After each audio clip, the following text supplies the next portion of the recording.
Three, two, one, and we're on. Richard, how are you, sir?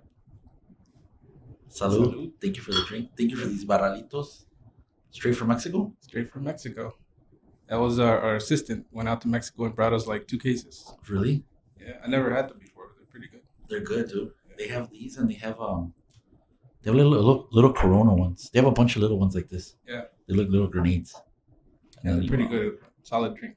Yeah. Refreshing when they're cold. Um, in Puerto Rico, do they have this stuff? I know I haven't had in a while, but they have something called medalla. Medalla. So that's I like think a staple over there. Yeah. That's like the beer they want to have, medalla. Yeah. Yeah. Other than that, it's pretty standard. Miller and Heineken, all that stuff. I went once to Puerto Rico, bro, and I feel like I didn't do it right. I always tell everybody that. I messed up. I did. I think I went too touristy. I went to San Juan. Yeah. To New San Juan. Okay. And then like we went to Old San Juan, but then that was it. Yeah. Like we went to the beach, but the water. So is the water always there? Is it always as like are the waves always that big right there on that part of the island? In that part, yeah. I'm more from the south, southwest, so Okay. it's more like calm and Is it? relaxing. I do the opposite. So every time I go to Puerto Rico, I'm always stuck at my grandma's house sleeping. Yeah. So I never do tourist stuff. Where does she live? She's from Mayagüez and Puerto Real. So it's like a small little tiny corner right on the southwest side.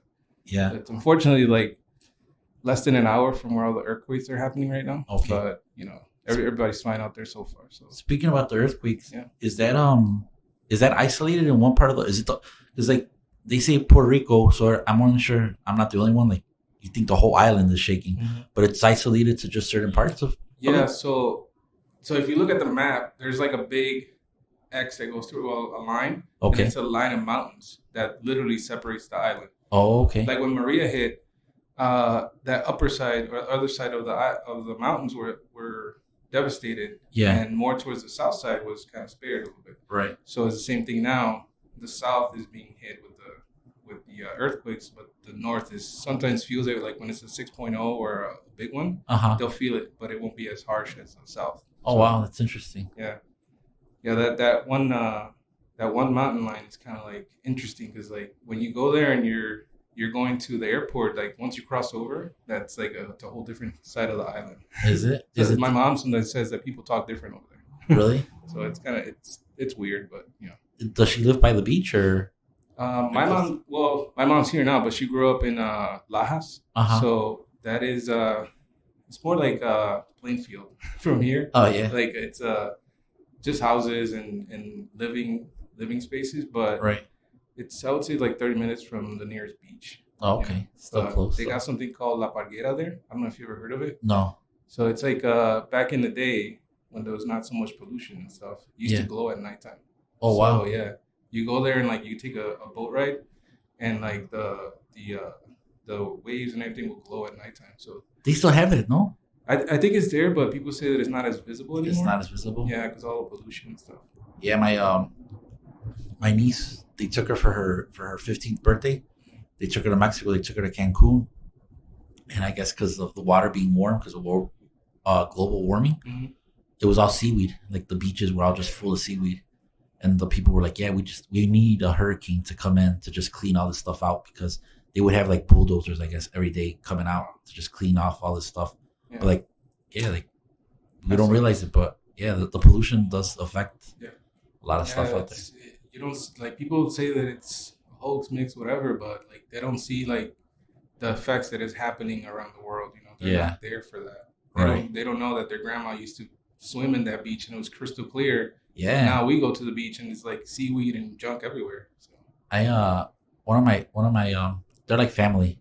It's my brother's godmother, and she grew up on the island, and she used to tell us stories about how when they would literally go fishing, they would go swimming and bring lobsters and all this seafood, and then just take it home and just cook it fresh. Yeah. So my dad, interesting, was my dad was a fisherman. Yeah. In Puerto Rico before we moved out here. He used to work for Starkist Tuna. The tuna company. He used to work there on the boats, and then my grandfather was a full-time fishermen just going out catching fish and, like bringing it to the market that day and selling it. That's how they get their money. Oh, wow. And a couple of trips ago, after my dad passed and we were there for another uncle of mine's funeral, we went to that mountain ridge that I was talking about. Uh-huh. And he was telling, one of my uncles was telling me that my grandpa would bring the fish and pack it into a car and send my dad and his brothers, there was 5 of them, and just go throughout the mountain ridge selling the fish. Oh, wow. That was pretty interesting to me because, like, when I was born, my dad was already in the factories and, like, it wasn't in the water or near the water. That's totally different. Yeah. So, bro, before I know we start talking and then we're gonna start talking about other stuff. Tell everybody who you are, bro. What you do. For anybody that might not know who you are. They should know. A lot of people don't know me. Really? I'm usually behind the camera. But my name is Richard Camacho. Richard Anthony Camacho. Anthony, you're an Anthony? Anthony, bro. I didn't know that. So you're a Tony too? Huh? You're a Tony too? Yeah, I'm a Tony. I've never been actually called a Tony, but one of my aunts used to call me Tony when I was in Puerto Rico. When I was in trouble. Yeah, that's how you knew you were in trouble? Yeah, Tony, venga, Tony, in Puerto Rican, But Richard Anthony Camacho. I run Prestige Real Estate Images with my partner, Noel Valdominos. Okay. We do real estate photography, video, Matterport, drone, floor plans, all kind of stuff for listings. Awesome. Yeah. So let's start from the beginning, bro, because I want people to get to know you, who you are. Mm-hmm. Where are you from? Like, where did you grow up? Where were you born? So I was born in Puerto Rico. You were born in Puerto Rico? Yeah, my dad was Puerto Rico. Yeah. Oh, wow. Yeah, I moved out to Chicago in 1992. So how old were you when you... So you grew up on the island? Yeah. How old were you when you left? I think I was 6 or 7. Oh, seriously? Yeah, so we just like... Yeah, a lot of people think that like Puerto Ricans have it made in the island. Sometimes it's not the case. Yeah. We just came out here to look for better lifestyle. Right. And my dad came out here, was working factory jobs all his life. My mom was working also. And I got here, 6 or 7 years old. I used to live in Bucktown, Wicker Park. Okay. Not the one that is not right not now. What it is today. No. How was it back then when you moved? It was rough. I used to see gang fights all the time. Like, yeah. I was always in my house. I always stayed away from trouble. I'm the kind of guy that just like crosses the street when they see trouble. But it was gang fights all the time. We saw a couple shootings between gangs and cops all the time there. So when you moved here, you went to grade school. Was Spanish your first language or English or? Yeah, that was Spanish, my first language, and then over there they would teach you English as one class in Puerto Rico. Then I came here knowing broken up English. And then I went through school here the whole time. So where did you go to grade school? It's called Casiasco Elementary, and then they had like 1st through 5th was there, and then 5th through 7th was Lozano, which is like a partition of that school, like a whole different side. Okay.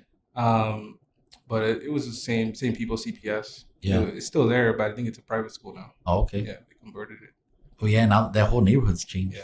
Yeah. So back then it was predominantly Puerto Rican or all just Latino? Mexican. Most every friend I had was mostly Mexican friends. Really? Yeah. I mean, from what I could recall, to me it was like they were all Hispanic, Latinos. Yeah. All my friends I grew up with Mexican. So was there a big difference like in regards to like how they would treat you because you were Puerto Rican, or do you think they just accepted you as one of theirs? I had my friends that would accept me, but kids are kids and they'll make fun, and it was like, they used to call me pork chop because that's gonna be a meme somewhere. Watch. Yeah. They used to call me pork chop because I was Puerto Rican. Yeah. And of course I got a big old nose. So yeah. But it was just boys will be boy stuff, and then I had my friends that we would hang out and stuff. So did you ever I don't know, you might have been too young, or I don't even know if you were here already, or that might have been before, when Julio Cesar Chavez fought Macho Camacho? So I did not see it, but to this day, when I meet somebody and I tell my last name, they ask if I'm related. Yeah. So I have some weird memory. I don't know if it was his house or not, but I remember going somewhere in Puerto Rico with my parents Uh-huh. where it was either his house or his sister's house or something, and they had a bunch of his boxing stuff when I was still living there. Oh, really? Yeah, but it was like I was like 5, so barely remember Yeah, yeah, yeah, anything. yeah. But yeah, people still ask me if I'm related to him, And are which I'm you? not. No, you're not. I'm not. No, you're not. No.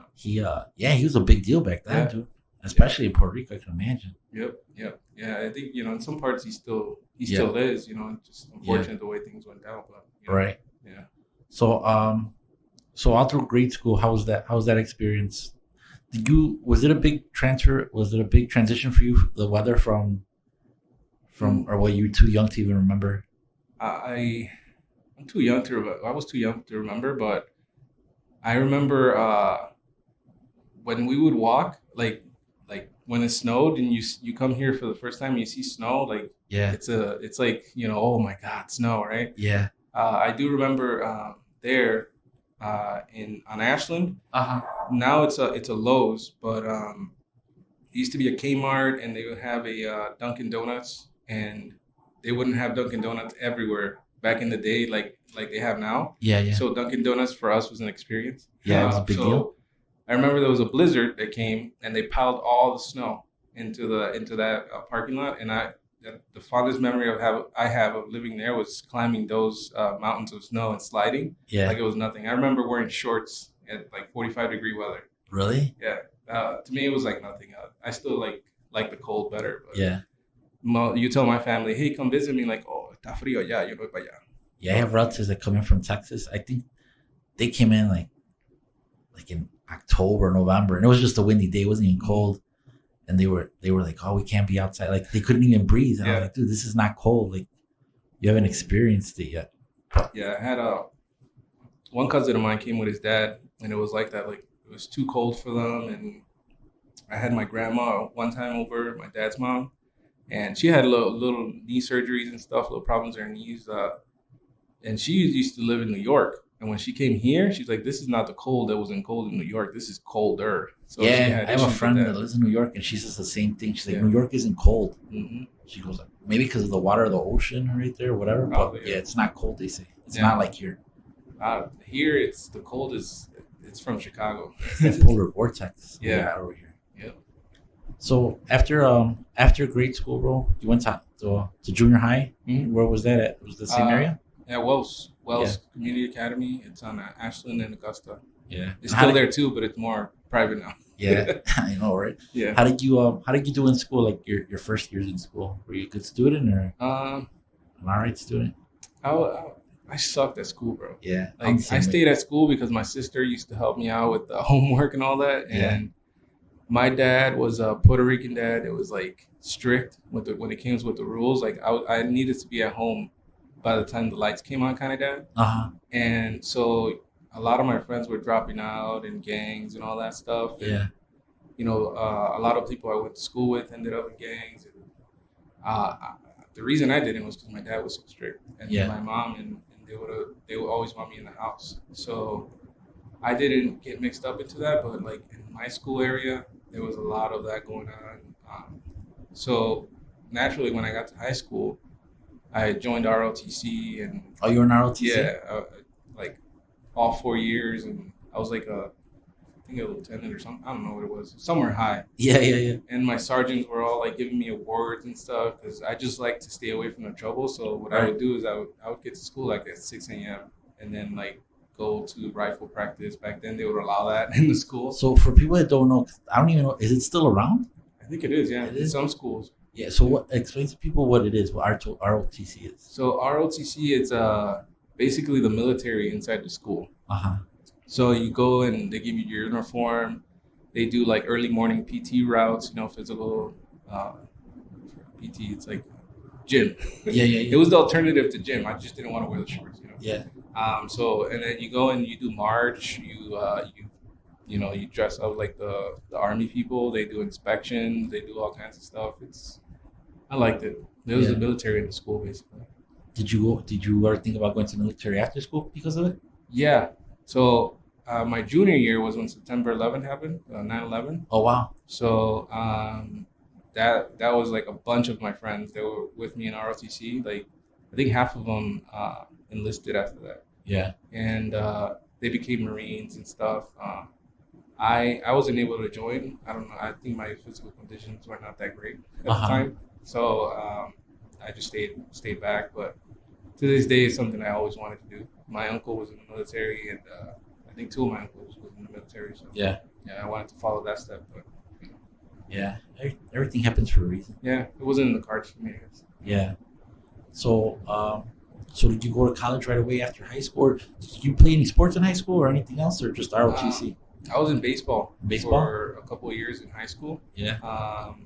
I was in baseball my entire life. My dad was a baseball player in Puerto Rico. Oh wow. Little league all the way. You know, not something major. But he always played baseball, softball, and here also like go to the park and start up a team or whatever. I left baseball in like when I was 10 or 11. I got hit with a fast pitch in my neck.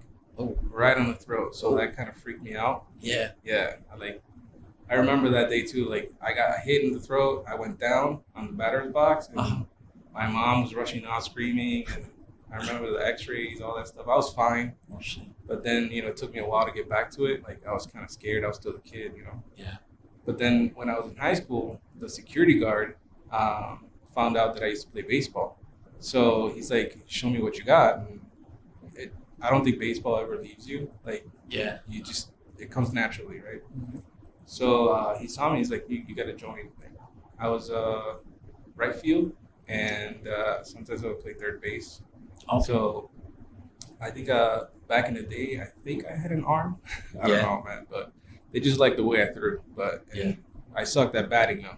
Yeah. I needed to wear glasses all the time, and I never got glasses until I was like old. Now that I need them. So it's just, I only did 2 years of baseball in high school. So Yeah. it just wasn't my thing. I love baseball. Don't get me wrong, go Cubs. But Yeah. I never played. I wanted to play sports in high school, but just never got to. one of the coaches wanted me to do football Yeah. because I was so big. I was like, well, not one of the biggest, but I was big in high school, and I used to lift weights with them and stuff, like ROTC and all that. Yeah. He's like, "You're a big guy. I could put you in my line." I'm like, "What? Like, you ever play football?" I'm like, "I see it on TV, but Yeah. I don't know what the X's and the O's and go here, go there, man." So I never tried it, but I wish I would have though. So after high school, where did you go? Did you have any jobs while you were in high school? Yeah, I got my first job when I was in high school. I was a bagger at Jewel Osco. At Julasco? Yeah, I used to go to work on the way home from school. I would go to work after that. I used to bag groceries at Jewel Osco. Then a little bit after that, that's kind of around when my dad passed away. So I kind of quit that and decided just to focus in school, at least finish that and help my mom. So I started working because I needed my credit hours to graduate. I worked at UPS as a package loader for nice. trucks. Yeah. So I was there for like 6-7 months while I was in school. They would let me out like at 12. And to this day, that's the only reason I had that job. Yeah. Because I didn't have to go through my 12 to 3 o'clock classes. I could just leave and go work and make some money. How old were you when your dad passed away? 15? 15? Yeah, 14 going on 15, I think. Yeah. Yeah. How were you the only man in the family? Yeah. Yeah. So, we moved over here. We were the only ones here. So it was me, my sister, and my mom. Yeah. And my dad. But after that, it was just me and my sister and my mom here. Yeah. Do you think that affected you a lot when, for like school and stuff like that, or just work, or did it change your mindset a lot? It changed my mindset for work. Yeah. I remember when I first got that Jewel job, my dad was like super ecstatic that I had my first job, Yeah. And unfortunately, it was only a little bit after that he was already kind of sick by the time that I got the job. Yeah. He didn't watch me go to work that much, but Right. that's what kind of affected me. Like, okay, your dad wants you to go to work, you work. So Yeah. to this day, it's like that's my motivation: just work Yeah. until you can no more. So yeah, took a big effect on me. Yeah. Yeah. Yeah, especially at that age, you're going through your adolescence, you're learning to Discovery. become a man, I guess. Yeah. You could say. Yeah. So a lot of discoveries that I did by myself and stuff. Yeah. And it's but it kind of taught me a lot where I had to figure things out on my own, you Right. know, and growing up where I was and seeing what I saw and what I had to watch my mom go through. Yeah. Like everybody nowadays, and this is a story that like I think I'm gonna tell you first, Uh-huh. but I've been like reckoning in my head how to put it down on some way of saying this about my mom. But my mom used to work in factories with my dad. They Yeah. would literally carpool people. Back then, they would call them raiteros. So that my dad had like a big ass van. Sorry, I curse, right? Because you say what the fuck you want. Yeah. So he had a big ass van, kind of line Ford, and he Uh-huh. used to pack as many people in there as possible to Yeah. take them from Chicago to Elk Grove Village and all that, and drop them off at their jobs. Yeah. And so my mom would do that with him, and then she would go to her job. Um, and then I had to learn how to drive because my dad was teaching me how to drive in that van. Yeah. And so I had to finish, and then I had to get my license by myself. Yeah. My mom got diagnosed with breast cancer a year after my dad passed away. Oh wow. Yeah, so I was getting over my dad and Yeah. finally figuring things out and Yeah. helping my mom. And then she was down for like 6 months. She had to get surgery. Oh You know, wow. she's in remission now, thank God. But um, having her go through that and then us still being here Yeah. without resorting to illegal stuff or Yeah. Yeah. rebelling against her or something. Yeah. She taught us good discipline. Yeah. But now in 2020 and 2019, everybody wants to be an entrepreneur, right? And this is the story. Right. The biggest entrepreneur that I know is my mom. Yeah. And the reason is because my dad passed away. We had no insurance, no Right. life insurance. So Right. make sure you call Al after this story Yes. because Life insurance. life insurance is key. All right. So we literally had to pull up money to do the burial, the funeral, all that stuff. Right. Um, After that, we're literally wiped clean. And we lived in an apartment where my mom and dad pulled their money to pay for the rent. Yeah. Yeah. So now that my dad's gone, nothing's there. So my mom started going to get Social Security checks, but it wasn't as easy now. Like, oh, well, you gotta fight for it and stuff. We were in court and all that stuff for that. But the little bit of money my mom would get, Yeah. she would buy supplies to make alcapurrias. And so like she'll get like $50 and go buy alcapuria supplies, right? And then start hustling them out Yeah. to make like $400. She Oh, would sell wow. like a dozen of them, and What are uncle- capurias? Huh? What are capurias? Alcapurrias is fried banana dumplings with stuff in it, like meat and stuff. That sounds good. Yeah, they're delicious. Yeah, they And sound especially delicious. they're from my mom. But she would like literally turn $50 into like $500 and cover Yeah. the rent for months. Oh wow. Because like it would take it took months, almost a year for anybody to like give any type of assistance from the government or anything like that. And Yeah, yeah. here I am in high school. I can't really work that much. My sister, Right.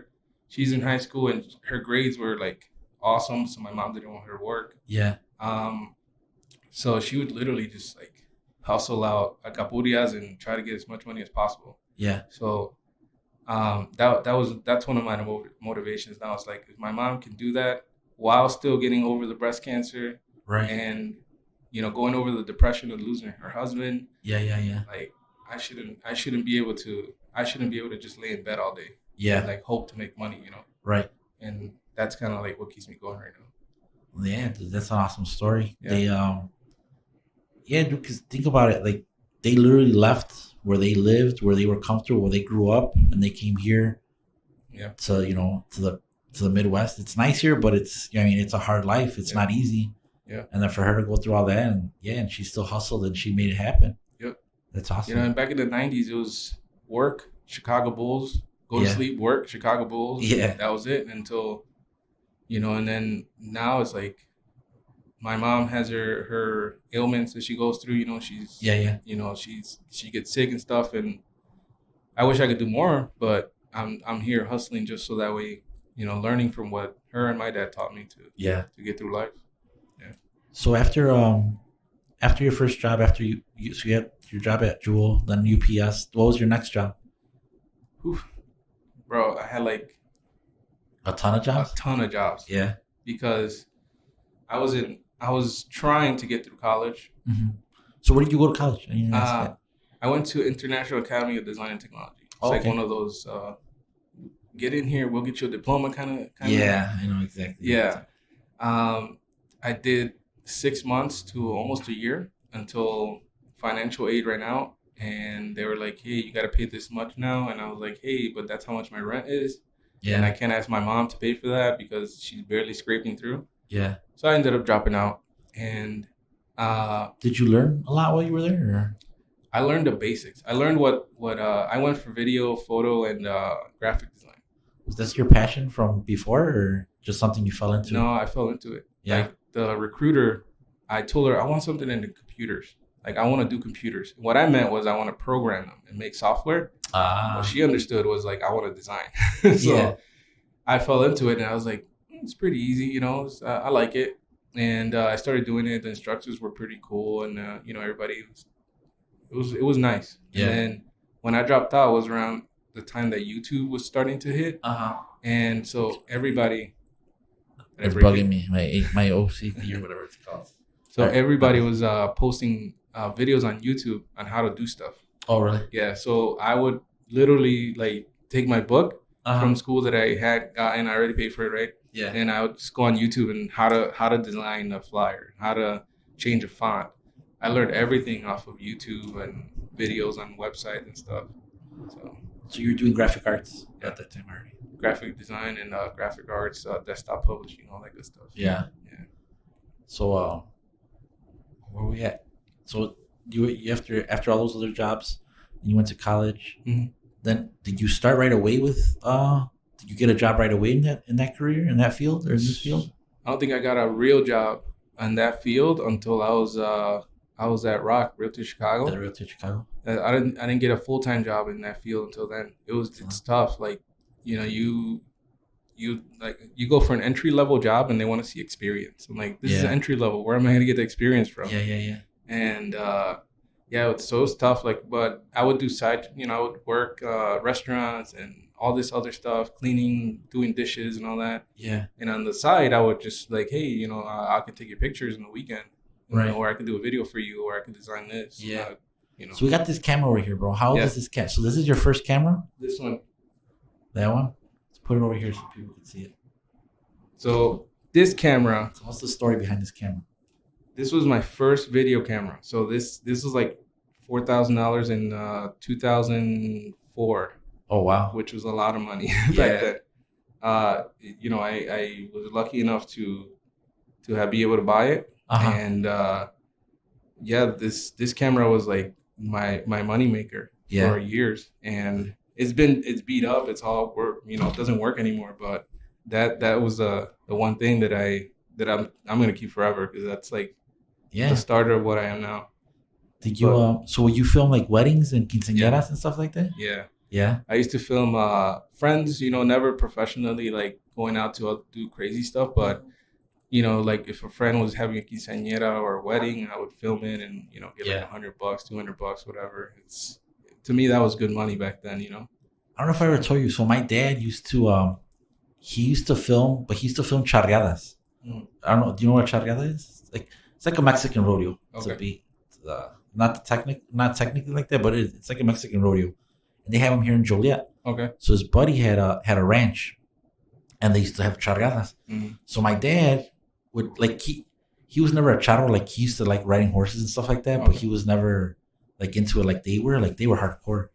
So but he would always, since we were kids, like he would never be able to buy a camera, so he would rent one for the weekend. He would rent. I don't know where they would go rent cameras back then. Radio Shack maybe, but yeah, he would go rent camcorders. I remember he would rent camcorders, and on the weekends he'd just record everything, bro, everything. And then we'd sit down as a family and just watch these home videos. Yeah. And what he ended up doing is he would record las charreadas. Like that's what he would do. He would record the charreadas, and then he bought himself 2 VCRs, I remember. And he would record. He would make copies of his recording, and he would sell those tapes to the charros. And then those guys loved it because no one had ever recorded them, so they wanted to see themselves. Yeah, they wanted to see themselves. Yeah, and I think now there's actually like a channel like somewhere where they televise those those. You know what I mean? But back then that was unheard of. Yeah. And yeah, that was my dad. I don't think I ever told. That's awesome. I mean, we have a couple of like the old school big cameras. I think I have one of my dad used to record a lot of stuff like that too, like but family stuff. Yeah, I have like the huge tapes. Yeah, the VHS. Like or the other one VHS tape. You would put that tape in, and then put that in the VHS. Oh, okay, I know what you're talking about. I lost the big one, but I still have all the little ones, and I've been searching Amazon, eBay, everywhere to try to get that to watch some home videos. But back in the day, like. I might have one. Yeah, I think I might. I'll send a picture to you of it. Yeah, because that would be awesome. Like I had, I ran into it a couple of years ago, before I met my wife and all that. Like, and I watched it. And that was like the first time I heard my dad's voice in like a long time. Oh wow! So I was like, oh man, like I gotta save these. You know. What about getting digitalized or whatever? I didn't want to take the risk back then. Back then, it wasn't like as easy. Yeah, I did it for somebody where you would like put it into the computer and maybe it'll work. Yeah. So I didn't want to take the risk of ruining the tape. So I was like, better leave it like that, and Yeah, those tapes are delicate. Yeah. So right now, like technology is way advanced now. So maybe I'll try sometime if you find the tape or whatever. But yeah, it's like I didn't want to take the risk back then. I remember I saw this thing. I don't know if it was on OfferUp or eBay or something. So this guy used to fix VCRs like back in the day. So he had a bunch of VCRs. And then one day someone told him, like, you should sell them online. He's like, no one's going to buy these things. Like, no one has VCRs. So he put them he started selling them. Yeah. Well, he started selling them, and all these old people were buying them off of him. And people would send him letters, like, thanking him. Because they had videos, like you're saying, they had a ton of videos, and they hadn't seen them in forever. And, like, these were, like, their relatives and stuff that were people that were gone. Yeah. And he was like, he goes, that's my clientele. He goes, older people that need VCRs, because you can't just go buy one no more. I don't think you can. Yeah. I think there was one VCR. I don't know if it's true or not. There was a VCR. I might have read it on the internet or somewhere where it like sold for like thousands of dollars. Yeah. Because it was so rare, and nobody's in this day has ever heard of a VCR. Right. So, it's like, they put out the new Super Nintendo, but it's not the same as it was before, and to bring something from the 90s and have it look exactly like it was back in the day, Dude, special. They had I want to say like one of the someone had a Nintendo or a Super Nintendo, and it was still like in the box, and it still had everything on there, like the manual, and they sold it for thousands of dollars. It was like a collector's item already. Yeah, dude. I regret not taking care of all the ones I had.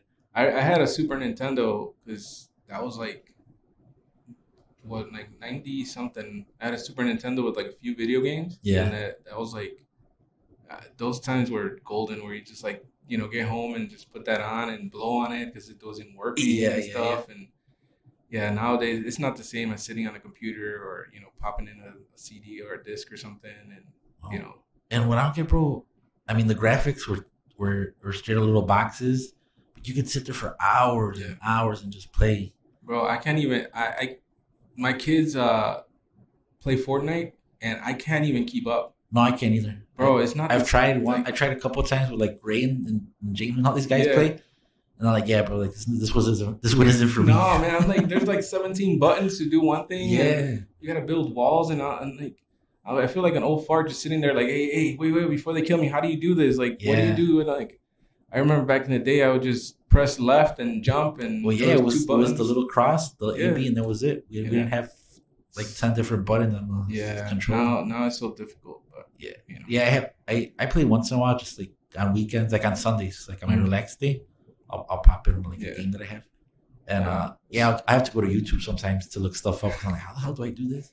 I play on my phone apps, whatever apps I can find. The crappier the better. The crappier the game it is on my iPhone, the better. It's like. It's what I'm used to. I don't download Tetris on purpose because then I won't get off of it. I'll literally sit there and just play Tetris all day. So Tetris changed, bro. Yeah. I remember Tetris was like, like change the shapes, bring it down. Yeah. I saw an app the other day for Tetris, and it was like there was lasers and there was all kinds of stuff in it, and like you could do grenades now, and I'm like, what is going on? I feel so weird. I can't download it because then I'll start playing it, especially with all this new stuff they have on it. So after So before that, so you were doing this part time, Mm-hmm. and you were filming movies and stuff like Yeah. that. Um, were you traveling? Were you still living in Chicago at the time, or Yeah. yeah? So, I met my wife 14 years ago, Okay. right around the time when I started doing this on the side. Mhm. I was involved in like church activities and stuff, so we would travel all over. Yeah. We would do like trips for recovery, like handing out waters and stuff. When there was, I remember the biggest one we did was tornadoes Okay. in Oklahoma. Yeah. Yeah. Yeah, we traveled out to hand out water supplies and all that stuff, and I would take the gear, make the videos for that. Yeah. Yeah, and just travel around with my friends and stuff. Yeah. Did you What was I gonna ask? When you were doing that, when you were doing the filming, you were traveling. Oh, did you go back? Did you ever go back to Puerto Rico? Um, I went back when my daughter was born Okay. because it was to introduce everybody to my wife and my daughter. That was the first time you That gone was back? the first time I went back Oh in a wow. while. Yeah, and I haven't been back since. Yeah. Yeah, but it was well, I did go back afterwards. It was to a burial for an uncle of mine. Okay. I went for like a few days because I was working and my boss wouldn't get me off, so I just went the Yeah. weekend, did the funeral, and came back. Yeah. Yeah. But yeah, I haven't been back since, but it was pretty good going back one more time. I want to go back, Yeah. but we'll see what happens this year. How did it feel when you got there? Like, was it like I'm home, or did it feel like home, or Yeah, every time I get there, it Yeah. feels like I'm home. Like yeah, usually we go and we land in Florida to do what do you call that, a transfer or a something? layover? A layover in Florida. And then when you take off in Florida, that's when it's like I'm going home. Yeah. Yeah, like you see it and then take a little nap and then all of a sudden you look out the window, you see San Juan right there. It's like, okay, How far is the flight from Florida to 2 hours? 2 hours? Yeah, about two Oh hours. yeah, you're right. Yeah. Yeah, because the one time I went direct from here to there, and then on the way back I stopped in Florida. But I stopped in Florida just because I wanted to go to Miami Yeah. to check it out because I heard a lot about The last time I came back and we stopped in Florida was over Katrina. Oh really? Yeah, it was a really rocky airplane. Yeah. And was it Katrina or one of those hurricanes they have? Yeah, I think it was Katrina, the one that hit New Orleans. Yeah, Yeah, that that's a one big we one. flew over when it was like a tropical storm or whatever. It wasn't as big, Uh and huh. we flew over Florida. And then I was like, man, I never had a bumpier ride like that before. I'm Yeah. clueless as to what's going on. And at the airport now that you see screens with the weather and all that stuff, I didn't care. I just got on the airplane, Yeah. and when I got off, I see this big red thing on the on the TV, like it's a big old hurricane, like on the TV, and it's about to hit Florida. I'm like, oh, that explains a lot. Yeah. We this time when I flew back from Thailand, that was maybe because it was just a long flight, but like that was a bumpy turbulent one. Yeah. Like the turbulence was pretty bad on that one. I think we did go through like we had to have gone through past a couple of storms. Yeah. On the way back because I even how they have the little map and it shows the plane. Mhm. Like there was parts where the plane was like making like a little circle around stuff. Oh, going around it and stuff. Yeah, stuff like that. So after that, so then you ended up working with Realty Chicago, right? You ended up working with Eddie and them doing video and picture and all that other stuff Yeah. there. That's an interesting story, man. Because like Yeah. I was working job to job, and then I had a solid job because I had gotten really good into the dental field. I was an Okay. office manager, and I would like run different offices for dental, like dentists and stuff. Oh, really? Yeah, and I know David Dominguez. Okay. We went to high school together. He was one of those guys where, That's like, right. David Dominguez went to high school on the north side, right? yeah, he was at Wellsman. I don't know why I always think he grew up Yeah. on the south side.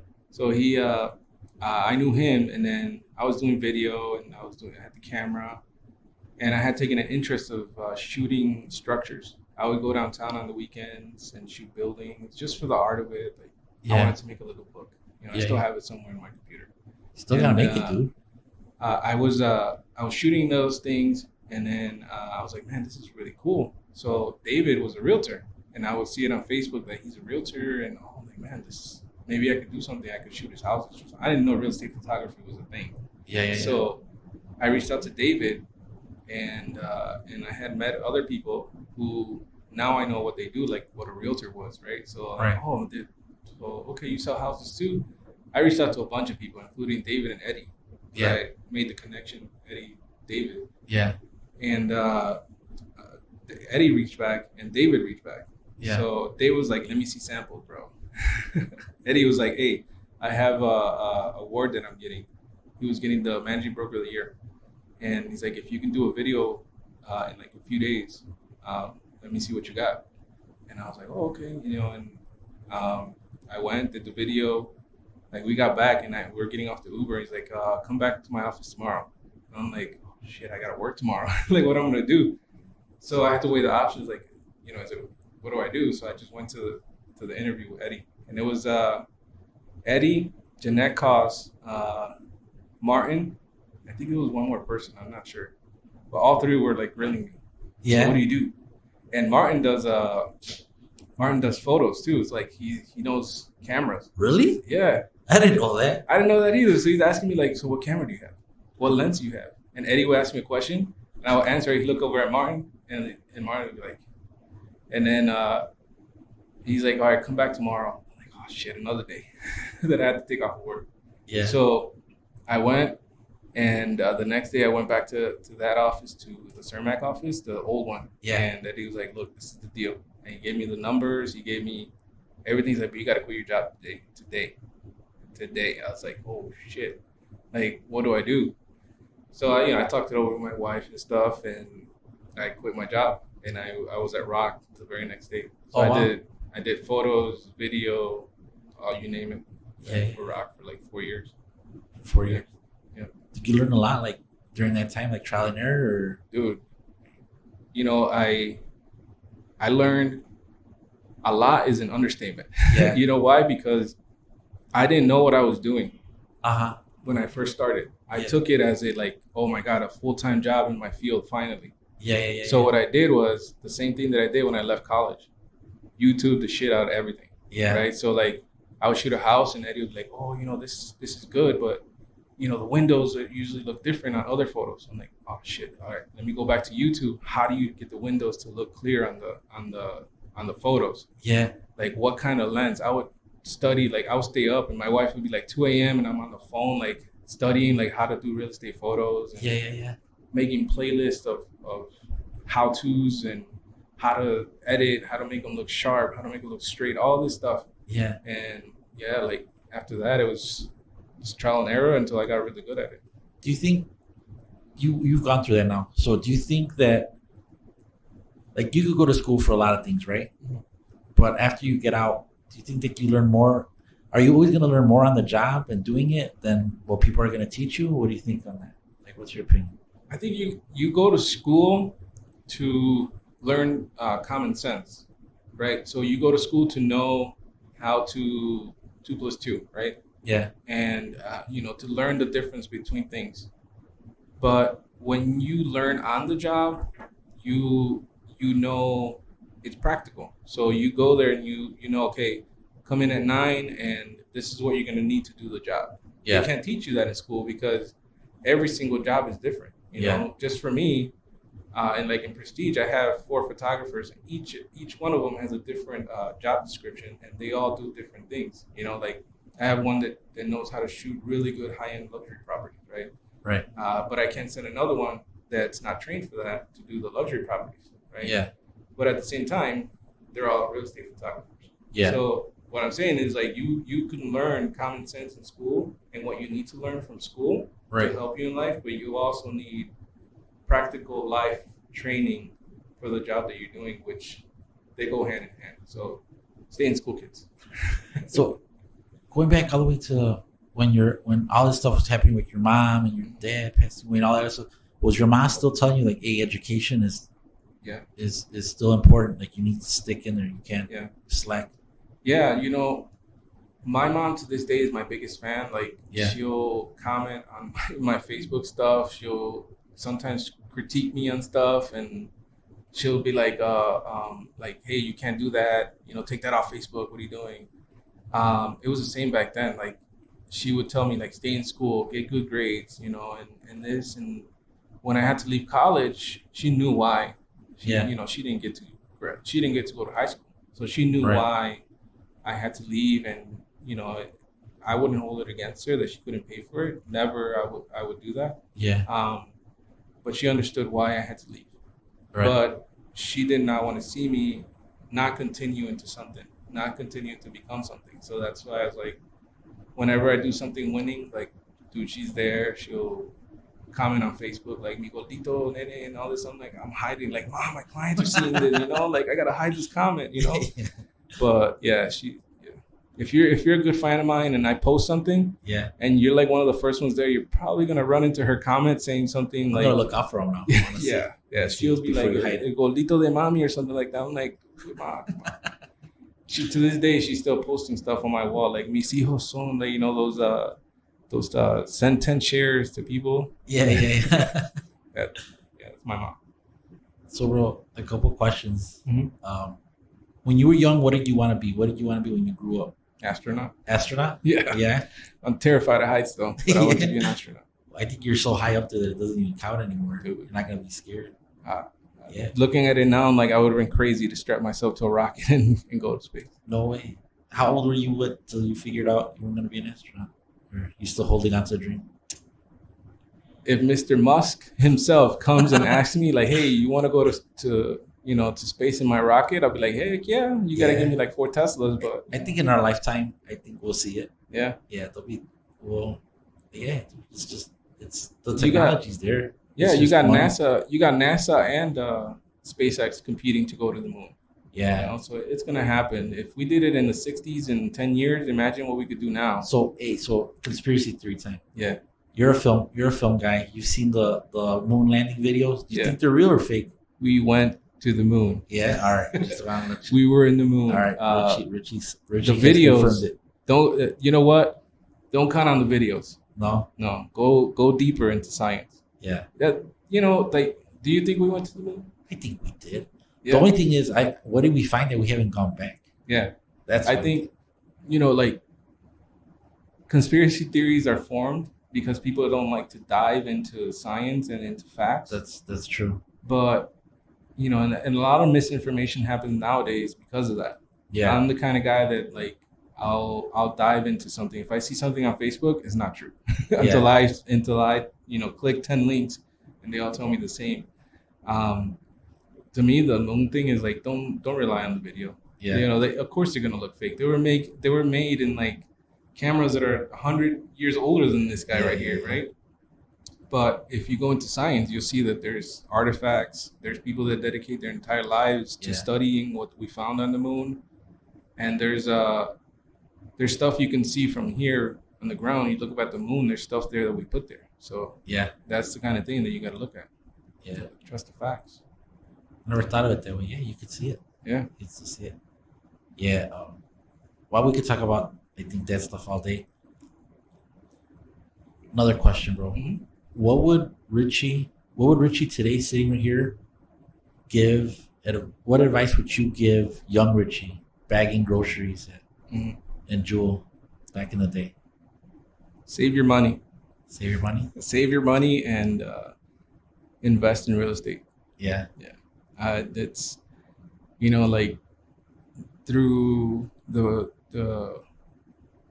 poverty, if you would call it that I went through. It's I was well off, better than other people. Sometimes I wasn't the made kid, but I had something. There's others that don't have much, but what I went through and needing money and how money is important. People say money is like money. Money's money, right? Money's important. There's a saying that I listened to some motivational speeches that someone says, "Oh, money's not everything in life," or this and that. And I was like, someone said, money's not important in life, but is right up there with oxygen, right? Yeah. I think it was Les Brown. If you analyze that, you don't need money to be happy, but when you don't have money, you're miserable. And you don't need oxygen to survive. That's not true. You need oxygen to survive, just like you need money to pay your bills and, have a car to go to work. And, you don't need millions or whatever floats your boat when it comes to money, right? Whatever you want to have. Yeah. But save your money, invest it right, Yeah. And then look out for that down market in '08. Yeah, right. And make a killing off of it. Everybody's waiting for that one. Yeah. Yeah. I would be like, in '08, you're gonna go into a down market and you're gonna invest all that money you're saving. That's what I would tell Richie. And then last but not least, bro, you're a foodie just like I'm a foodie. Mm-hmm. What's your favorite place to eat that you recommend? Or in all your travels, what's the best food that you've eaten that you always remember? Oh man, in travels, You're like, I need to go back when they just eat that. bro, we need another podcast for this. Yeah. Uh-huh. I think okay. So I would break it down into two things. Okay. Right? And my partner Manny would tell you only a fatty would do that because I'm always like we're always eating and I always tell him like, man, you know what can make this food better? And he tells me only a fatty will make this better, bro. But only a fatty will make this remark right here. You need to break it down to categories. When I'm traveling, the best food and the local food. Okay. To me, local food is the best, right? Yeah. But my traveling one was in Mexico. I had it was for Paul's wedding. Okay. We had a break and my partner was with me taking pictures. The photographer, he does weddings all the time in Mexico. He's like, I'll be back. I'm gonna get some food, and he brought me back this taco that was like the best taco I've ever had in my life. Yeah. What was it? It was like it had a bunch of red sauce, delicious red sauce, salsa. Al pastor, maybe? No, it was chicken. It was chicken. It was chicken, but it had rice in it. It was like tortillas everywhere. Really? Dude, I was so into this dish that I didn't pay attention to what it was. It was just so good. You were just devouring it, bro. It was gone in like 5 minutes or less. Yeah. And then the local ones, I think. Oh man, the best thing I've ever had here has to be. You ever been to Johnny's on North Avenue? They sell beef. No, I haven't. No, so is that the one on North Avenue in Harlem over there? Close to it, yeah. Everybody said that those beefs are good. Are they good? Yeah, bro. Yeah. You walk in there and they have charcoal, like not the Kingsford, whatever, like actual charcoal, like roasting the beef, the sausage. Oh. Yeah, so it's like over charcoal, and then they have the beef just stewing there, bro. It's embarrassing to sit there and like just devour that thing. Oh my god, that sounds delicious. You know, that's one of the best things I have here in Chicago. On my way here, when I text message you if you had eaten lunch, that's what I was gonna get us some Italian beefs. Yeah. Have you had Anthony's right here? The beefs right here? Yeah. They're good. Yeah. And you know what? Around here in Berwyn, I've had some really fire wings, bro. Yeah. Yeah, mostly Paisans, but I'm there like all the time. Really? But yeah, I mean, nothing beats wings, pizza, and beefs in Chicago or anywhere in Chicago area. Yeah. It's hard you have to literally look hard to find one that's not good. Yeah. Unless you go outside of Chicago, like I was in Wisconsin. They were like Italian beef, and they gave me like a roast beef sandwich. Really? Like, where's the beef was so thick, dry bread. I'm like, yeah, close down. You threw it back at them or what? I should have. It's not beef. I was too hungry. Yeah. I was like, I'm just gonna tell myself that this is a roast beef sandwich and not a Italian beef from Chicago. For sure. Yeah. Richie, we're out of time. Yeah. Bro, thank you. I appreciate you taking time out of your busy day, your busy schedule. Thank you. Sit down, have a conversation, have a drink. Thank you for coming by, man. No, thanks, bro. I like it here. Yeah. I like everything. I like the office. Yeah. We're gonna bring like another 3 cases of barrilitos. You know what? Since I drink one of yours, when my parents come back, I'm gonna make sure they bring a couple of cases. I got you on one. Anytime, bro. You're welcome here anytime. All right. Thank you, Richie. Thank you. All right.